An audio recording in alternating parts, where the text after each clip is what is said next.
ଛିଡ଼ା ହୋଇଥିବା ଜନସାଧାରଣଙ୍କୁ ମୁଁ ବିନମ୍ର ଅନୁରୋଧ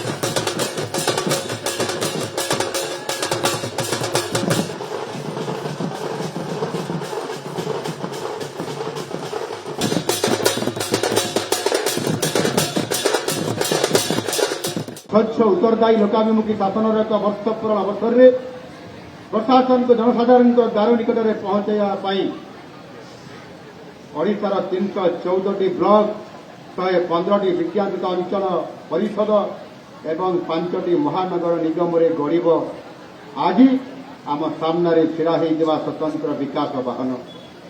ଏହି କାର୍ଯ୍ୟକ୍ରମ ମାଧ୍ୟମରେ ସରକାରୀ ଯୋଜନାର ହିତାଧିକାରୀ ଓ ସମ୍ଭାବ୍ୟ ହିତାଧିକାରୀଙ୍କ ସହିତ ଆଲୋଚନା ହେବ, ମତାମତ ନିଆଯିବ। ଅଭିଯୋଗ ସଂଗ୍ରହ ସହିତ ଅଭିଯୋଗର ତ୍ୱରିତ ସମାଧାନ ପାଇଁ ମଧ୍ୟ ଆମ ସରକାର ବିଭିନ୍ନ ବିଭାଗ ମାଧ୍ୟମରେ ଅଧିକାରୀଙ୍କ ମାଧ୍ୟମରେ ତାକୁ ପୂରଣ କରାଯିବ। ଏଥିସହିତ ଭ୍ୟାନ ରହଣୀ ସ୍ଥାନଗୁଡ଼ିକରେ ସରକାରଙ୍କର ବିଭିନ୍ନ ଯୋଜନା ସହିତ ଜଡ଼ିତ ଆଇଇଟି କାର୍ଯ୍ୟକଳାପ ବିଭିନ୍ନ ବିଭାଗ ଦ୍ୱାରା ଏହା ନିରନ୍ତର ଭାବରେ ଏହି କାର୍ଯ୍ୟକ୍ରମକୁ କରାଯିବ।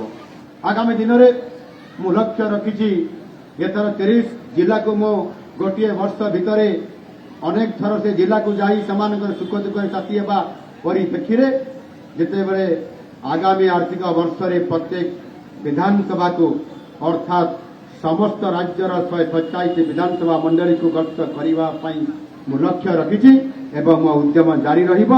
ଗଣତନ୍ତ୍ରର ଜନତା ହେଉଛନ୍ତି ଜନାର୍ଦ୍ଦନ, ଜନତାଙ୍କର ସେବାରେ ହିଁ ଜୀବନ ଇଏ ସାର୍ଥକତା ଆସେ।